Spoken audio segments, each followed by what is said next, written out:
ಅದು ನೀವು ಲೋಗೋ ಫೋಟೋನ ಎಲ್ಲಿ ಕ್ಯಾಪ್ಚರ್ ಮಾಡಿದ್ದು?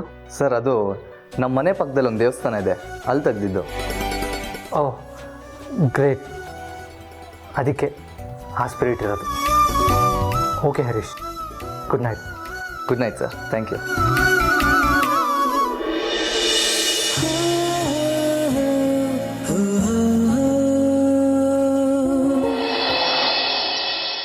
ರಘು, ಪಾರ್ವತಿ ಮದುವೆ ಜವಾಬ್ದಾರಿ ನಮ್ಮದು ಅಂತ ಹನುಮಂತುಗೆ ಮಾತು ಕೊಟ್ಟಾಗಿದೆ. ನಿಯತ್ತಿಗೆ, ನಿಷ್ಠೆಗೆ ಇನ್ನೊಂದು ಹೆಸರು ಅಂದರೆ ಹನುಮಂತು.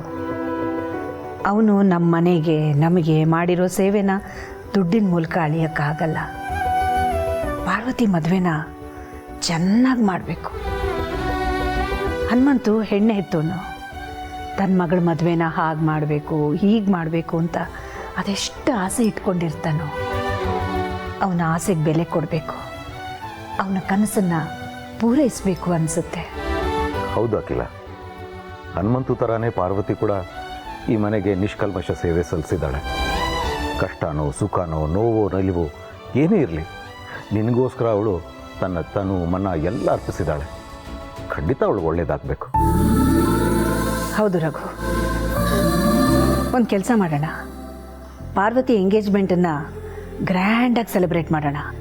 ಅವಳು ಇಷ್ಟಪಡುವಂಥ ಸೀರೆ, ಒಡವೆಗಳನ್ನು ನಾವೇ ಕೊಡಿಸೋಣ. ಈ ವಿಚಾರನ ಹನುಮಂತಗೆ ತಿಳಿಸಿ. ಅವನು ಒಪ್ಕೊಳ್ಳಲ್ಲ, ತುಂಬ ಸ್ವಾಭಿಮಾನಿ ಅವನು. ಇದು ನನ್ನ ಆಸೆ ಅಂತ ಹೇಳಿದ್ರೆ ಒಪ್ಕೋತಾನೆ. ಹಾಗೆ ಅವಳ ಎಂಗೇಜ್ಮೆಂಟ್ಗೆ ಒಂದು ಒಳ್ಳೆ ಮುಹೂರ್ತ ಫಿಕ್ಸ್ ಮಾಡಿ ರಘು. ಖಂಡಿತ ಅಖಿಲ.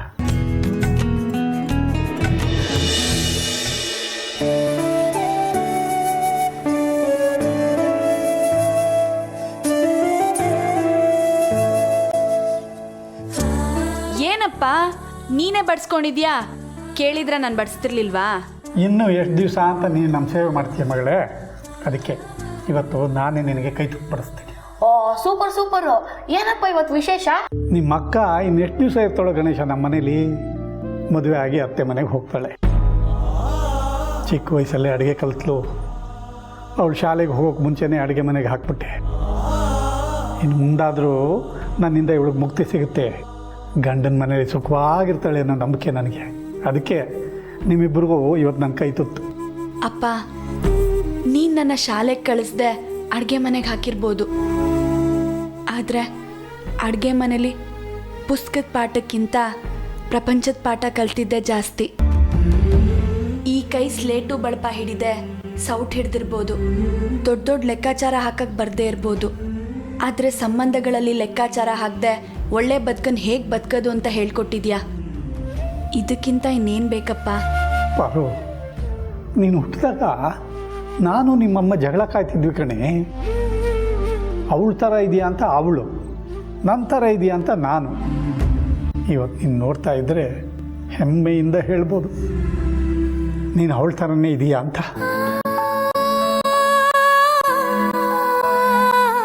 ರೂಪ, ಗುಣ ಎಲ್ಲ ಅವಳದೇ ಹೋಲ್ತೀಯ.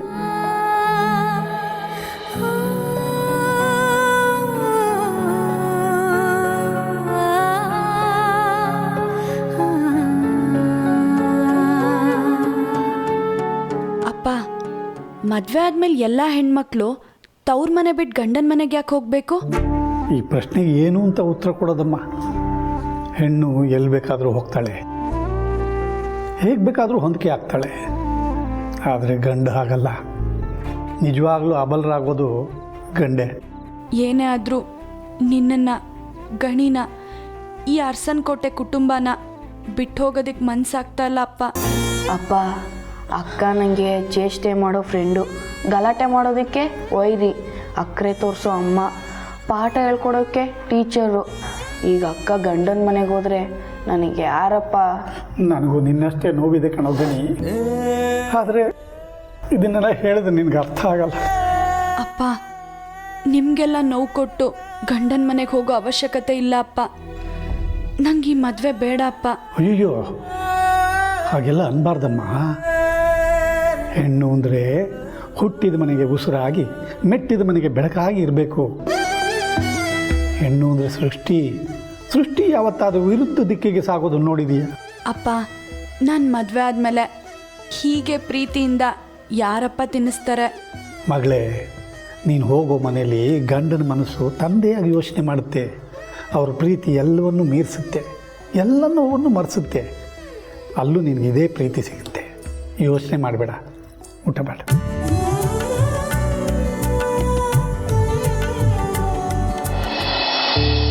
ಹಲೋ ಮಾ. ಹಾಯ್ ಅಪ್ಪ. ಹಾಯ್. ಹಲೋ. ಏನಾದಿ, ನಿನ್ನ ಮುಖ ಆ ಸೂರ್ಯನ ಥರ ಪ್ರಖರವಾಗಿ ಬೆಳಗ್ತಾ ಇದೆ. ಏನಾದರೂ ಹೊಸ ಪ್ರಾಜೆಕ್ಟ್ ಸಿಗ್ತಾ? ಹಾಗೇನಿಲ್ಲ ಅಮ್ಮ. ಆದಿತ್ಯ, ನಿನ್ನ ಮುಖದಲ್ಲಿ ಸಣ್ಣ ಸುಖ ಕಾಣಿಸಿದ್ರು ನಮ್ಗೆ ಗೊತ್ತಾಗುತ್ತೆ ಮಗನೇ. ಇವತ್ತು ನಿನ್ನ ಮುಖದಲ್ಲಿ ಒಂದು ಹೊಸ ಹೊಳಪು ಕಾಣ್ತಾ ಇದೆ. ನಿಜವಾಗ್ಲೂನಾ? ನನ್ನಲ್ಲಿ ಅಷ್ಟೊಂದು ಡಿಫ್ರೆನ್ಸ್ ಕಾಣಿಸ್ತಾ ಇದೆಯಾ? ಹೌದು ಆದಿ, ನಿನ್ನ ಕಣ್ಣಲ್ಲಿ ಹೊಸ ಉತ್ಸಾಹ ಕಾಣ್ತಾ ಇದೆ. ಸರ್ಪ್ರೈಸಿಂಗ್ ಮಾ. ಆಫೀಸಲ್ಲಿ ನನ್ನ ಪಿ ಎ ಪ್ರಿಯಾನು ಇದನ್ನೇ ಹೇಳ್ತಾ ಇದ್ರು. ನನ್ನಲ್ಲಿ ಆಗಿರೋ ಬದಲಾವಣೆ ನನಗೆ ಗೊತ್ತಾಗ್ತಾ ಇಲ್ಲ. ಆದಿ, ನಿನ್ನ ಮಾತು ತೇಲ್ತಾ ಇದೆ, ಮನಸ್ಸು ತೇಲ್ತಾ ಇದೆ. ನೀನು ತೇಲ್ತಾ ಇದೀಯಾ? ರಘು, ನಮ್ಮ ಡ್ಯೂಟಿ ನಾವು ಮಾಡಕ್ಕೆ ಶುರು ಮಾಡಬೇಕು. ಏನು ಡ್ಯೂಟಿ ಮಾ? ನಿನ್ನ ಕೈ ಹಿಡಿಯೋ ದೇವತೆಗಾಗಿ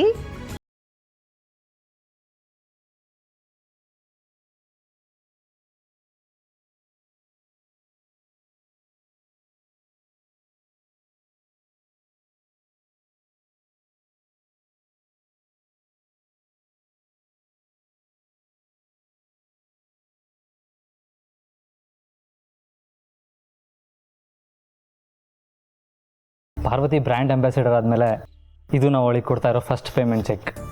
ಇದನ್ನು ಅವಳು ಪೂಜಿಸೋ ನಿಮ್ಮ ಕೈಯಿಂದ ಕೊಡ್ಸೋಣ ಅಂತ ತಗೊಂಬಂದೆ. ತಗೊಳ್ಳಿಮ್ಮ. ಚೆನ್ನಪ್ಪ, ಅಮರ, ಹನುಮಂತು ಮನೆಗೆ ಹೋಗಿ ಅವ್ರನ್ನ ಕರ್ಕೊಂಡು ಬಾ. ಸರಿ ಅಮರ.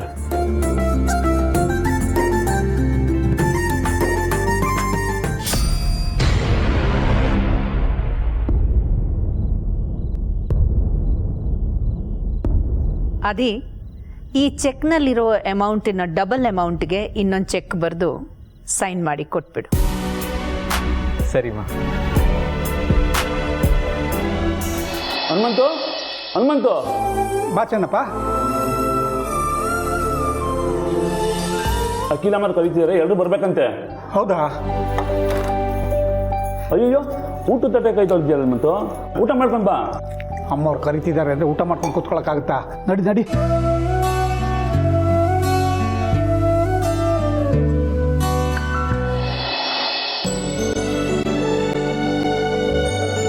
ಅಮ್ಮೋರೆ, ಏನೋ ಗಣಿ, ಊಟ ಮಾಡಿ ಬಾಯಿ ತೊಳ್ಕೊಳ್ಳದೆ ಹಾಗೆ ಬಂದಿರೋ ಹಾಗಿದೆ. ಯಜಮಾನ್ರೆ, ನೀವು ಕರೆದ್ರಿ ಅಂದ ತಕ್ಷಣನೇ ಊಟನೂ ಮಾಡದೆ ಹಾಗೆ ಎದ್ದು ಬಂದರು. ಹನುಮಂತು, ಅನ್ನ ದೇವರು, ಅದನ್ನು ಹಾಗೆ ಅರ್ಧದಲ್ಲೇ ಬಿಟ್ಟು ಬರ್ತಾರಾ? ಅನ್ನ ಕೊಡೋ ದೇವ್ರು ಕರೆದಾಗ ಊಟ ಮಾಡ್ತಾ ಕೂತ್ಕೊಳ್ಳೋಕ್ಕಾಗುತ್ತಾ?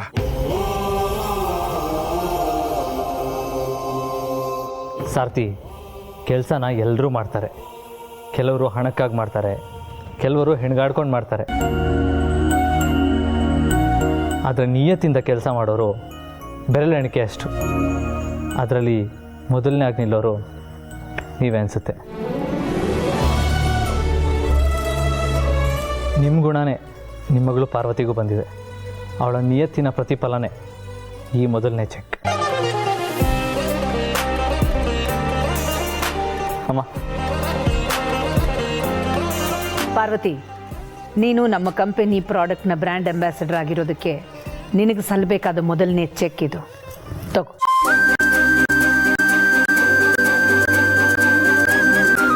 ತಗೋ ಪಾರ್ವತಿ.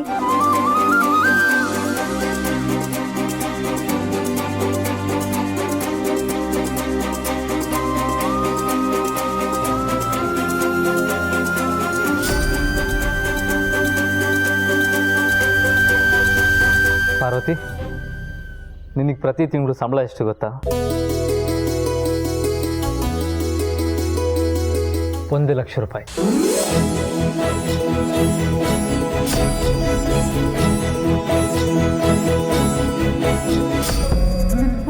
ಲಕ್ಷನಾ? ಈ ತಿರುಪೋಕಿಗೆ ಎಂಥ ಕಾಲ ಬಂತಪ್ಪ. ನಾನು 50,000 ರೂಪಾಯಿ ಫಿಕ್ಸ್ ಮಾಡಿದ್ದೆ.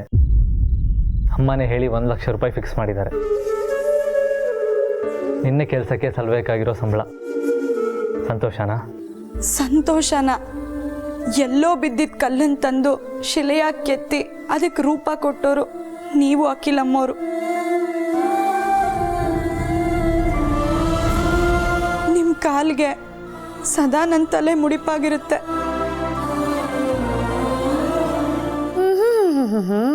ಬಿತ್ರಿ ಬಿಟ್ರೆ ಡವ್ ಮಾಡಕ್ ಶುರು ಹಚ್ಕೊಂಡ್ಬಿಡ್ತಾಳೆ ಡವ್ರಾಣಿ. ಪಾರ್ವತಿ, ಕಣ್ಣೀರು ಹಾಕ್ಬಾರ್ದಮ್ಮ, ಸಂತೋಷವಾಗಿರಬೇಕು. ಇದು ಸಂತೋಷದ ಕಣ್ಣೀರು ಅಪ್ಪ ಅವರೇ. ಮದುವೆ ಆದಮೇಲೆ ನಿಮ್ಮನ್ನೆಲ್ಲ ಬಿಟ್ಟು ಹೋಗ್ಬೇಕಲ್ಲ ಅನ್ನೋದನ್ನ ನೆನೆಸ್ಕೊಂಡ್ರೆ ದುಃಖ ಆಗುತ್ತೆ. ಪಾರ್ವತಿ, ಮದುವೆ ಆದಮೇಲೆ ಹೆಣ್ಣೇ ಯಾಕೆ ತವ್ರ ಮನೆಯನ್ನು ಬಿಟ್ಟು ಗಂಡನ ಮನೆಗೆ ಹೋಗ್ತಾಳೆ ಗೊತ್ತಾ? ಅದು ಅವಳಿಗೆ ಸಿಗೋ ಪ್ರಮೋಷನ್. ಒಂದು ಇಡೀ ಕುಟುಂಬನ ನೋಡ್ಕೊಳ್ಳೋ ಶಕ್ತಿ ಇರೋದು ಹೆಣ್ಣಿಗೆನೆ.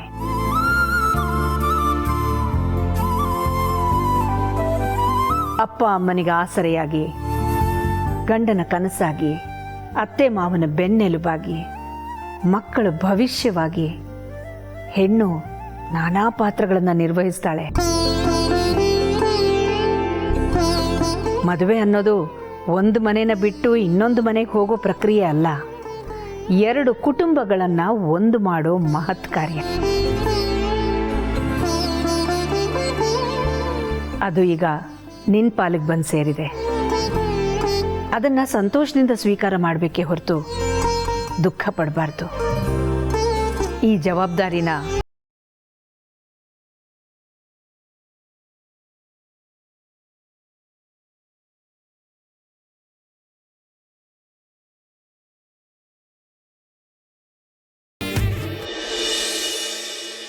ಓಕೆ, ನೀವು ಟೆಂಡರ್ ಡೀಟೇಲ್ಸ್ ಎಲ್ಲ ಮೇಲ್ ಮಾಡಿದ್ದೀರಲ್ವಾ? Very good. ಸರಿ, ನಾನು ಚೆಕ್ ಮಾಡಿಬಿಟ್ಟು ನಿಮ್ಗೆ ಮೇಲ್ ಮಾಡ್ತೀನಿ. Okay okay.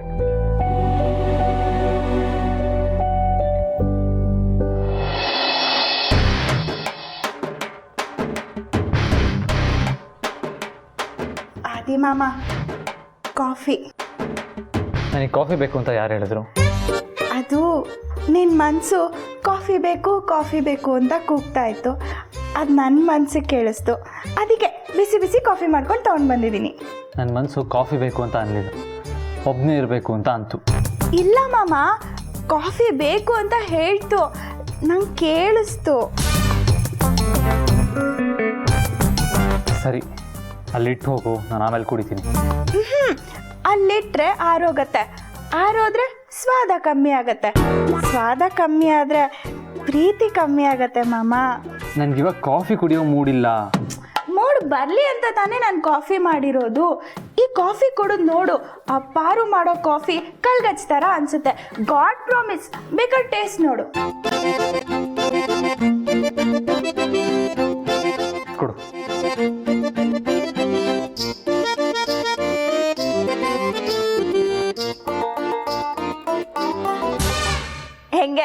ಹೆಂಗಿದೆ ಮಾಮ? ಅಮೃತ ಥರ ಇಲ್ಲ? ಕಾಫಿನ ಇದು ಒಳ್ಳೆ ಟೀ ಥರ ಇದೆ. ಅದೇ ನಾನು ಮಾಡೋ ಕಾಫಿ ಸ್ಪೆಷಲು. ಕಾಫಿ ಥರನೂ ಇರಬೇಕು, ಟೀ ಥರನೂ ಇರಬೇಕು.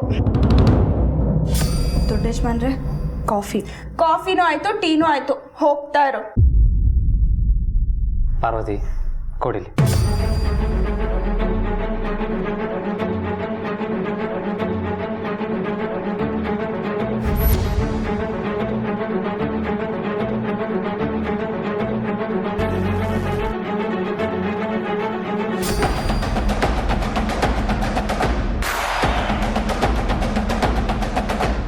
ಕಾಫಿ ಅಂದರೆ ಹೀಗಿರಬೇಕು.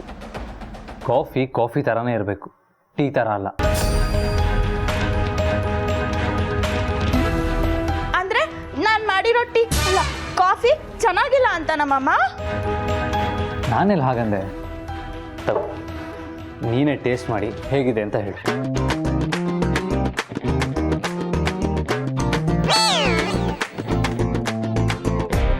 ಸಖತ್ತಾಗಿದೆ. ಉಮಾ, ಪಾರ್ವತಿ ಹತ್ರ ಕಾಫಿ ಹೇಗೆ ಮಾಡೋದು ಅಂತ ತಿಳ್ಕೊ. ತಪ್ಪೇನೂ ಇಲ್ಲ. ಸುಮ್ಮನೆ ಅವ್ರ ಜೊತೆ ಕಾಂಪಿಟೇಷನ್ ಮಾಡಬೇಡ.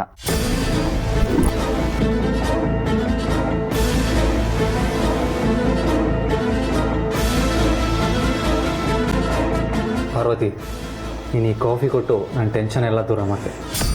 ಒಂದು ನಿಮಿಷ ಇರು.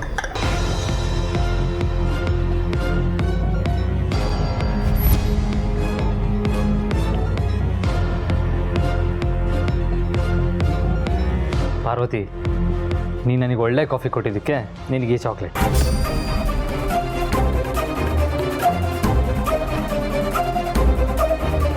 ದೊಡ್ಡ ಯಜಮಾನ್ರೆ, ನೀವು ನನಗೆ ಈ ಚಾಕ್ಲೇಟ್ ಕೊಟ್ಟಿದ್ದಕ್ಕೆ ಉಮ್ಮ ಅವ್ರು ಬೇಜಾರು ಮಾಡ್ಕೊಂಡು ಹೋದರು. ಬಿಡು ಪಾರ್ವತಿ, ಅವಳು ಕೆಟ್ಟ ಟೀ ತಂದು ನನ್ನ ನಾಲ್ಗೆ ಎಲ್ಲ ಕೆಡಿಸ್ಬಿಟ್ಟಿದ್ಲು. ನೀನು ಒಳ್ಳೆ ಕಾಫಿ ಕೊಟ್ಟು ಅದನ್ನು ಸರಿ ಮಾಡಿದೆ. ಅದಕ್ಕೆ ನಿನಗೆ ಚಾಕ್ಲೇಟ್. ನೀನೇನು ತಲೆ ಕೆಡಿಸ್ಕೊಂಬೇಡ, ಕೆಲಸ ನೋಡು.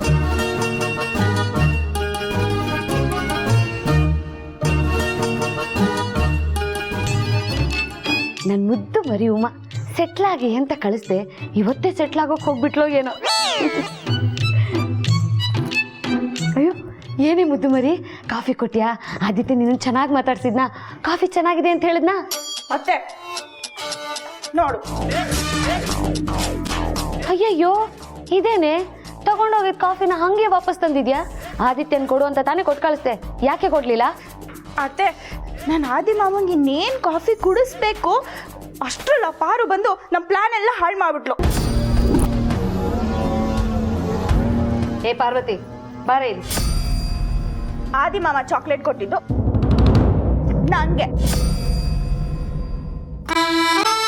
ಹಾ, ಆದಿತ್ಯ ನಿನಗೆ ಚಾಕ್ಲೇಟ್ ಕೊಟ್ನಾ? ಲೇ, ಅವಳಿಗೆ ಕೊಟ್ಟಿದ್ದ ಚಾಕ್ಲೇಟ್ನ ನಿನ್ನ ಹತ್ರ ಯಾಕೆ ಇಟ್ಕೊಂಡಿದ್ದೆ? ಮೇಡಮ್, ದೊಡ್ಡ ಯಜಮಾನ್ರು ಆ ಚಾಕ್ಲೇಟ್ನ ನನಗೆ ಕೊಟ್ಟಿದ್ದು. ಅವನು ಯಾಕೆ ನಿನಗೆ ಚಾಕ್ಲೇಟ್ ಕೊಡ್ತಾನೆ? ಅದು ಕಾಫಿ ಚೆನ್ನಾಗಿ ಮಾಡಿದ್ದೆ ಅಂತ. ಓಹೋ, ಬಿನ್ನಾಣ್ಗಿತ್ತಿ. ದೊಡ್ಡ ಯಜಮಾನ್ರು ಏನು ಕೊಟ್ಟರು ಸ್ವೀಕರಿಸ್ಬಿಡ್ತೀಯೇನೋ. ದಯವಿಟ್ಟು ಬೇರೆ ರೀತಿ ಅರ್ಥ ಕಲ್ಪಿಸಿ ಮಾತಾಡಬೇಡಿ ಮೇಡಮ್. ಅರ್ಥ ಅನರ್ಥ ಎಲ್ಲ ನೀನು ಮಾಡ್ತಾ ಇರೋದು, ನನಗೆ ಹೇಳ್ಕೊಡಕ್ಕೆ ಬರಬೇಡ. ಮೊದಲು ಪ್ರೀತಿ ಜೊತೆ ಅನರ್ಥ ಮಾಡಿದೆ, ಈಗ ದೊಡ್ಡ ಯಜಮಾನ್ರಿಗೆ ಕಾಳ ಹಾಕಿ ಅನರ್ಥ ಮಾಡ್ಕೊಳಕ್ಕೆ ಹೋಗ್ತಿದ್ಯೇನೋ.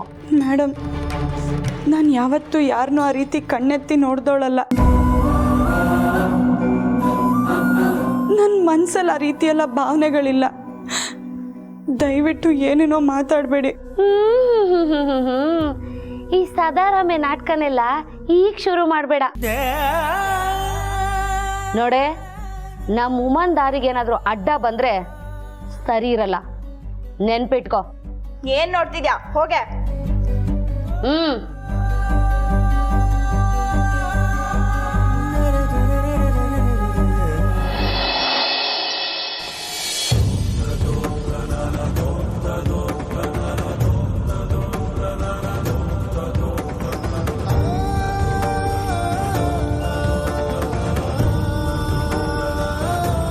ಅಮ್ಮ, ಜಾತಕದಲ್ಲಿರೋದನ್ನು ಮೊದಲಿಗೆ ಹೇಳಿಬಿಡ್ತೀನಿ. ನಿಮ್ಮ ಮಗನಿಗೆ ಕಂಕಣ ಬಲ ಕೂಡು ಬಂದಿದೆ. ಹೆಣ್ಣು ಹುಡುಕೋ ಶಾಸ್ತ್ರನ ನೀವು ಶುರು ಮಾಡಬಹುದು. ಚಿಕ್ಕವನು ಮದುವೆ ಸೆಟ್ ಆಯಿತು.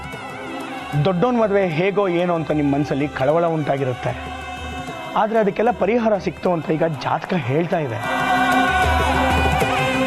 ಗುರುಜಿ, ನನ್ನ ಮನಸ್ಸಲ್ಲಿ ಒಂದು ಪ್ರಶ್ನೆ ಇದೆ. ಆ ಪ್ರಶ್ನೆಗೆ ನಿಮ್ಮ ಜ್ಯೋತಿಷ್ಯದಲ್ಲಿ ಉತ್ತರ ಸಿಗ್ಬೋದಾ? ಏನು ಪ್ರಶ್ನೆ ಕೇಳಿ. ಈ ಮನೆಗೆ ಸೊಸೆಯಾಗಿ ಬರೋಳು ನಮ್ಮ ರಕ್ತ ಸಂಬಂಧಿ ಆಗಿರ್ತಾಳ ಅಥವಾ ಹೊರಗ್ನೋಳಾಗಿರ್ತಾಳ? ಒಳಗೆ ಬರ್ಬೋದಾ?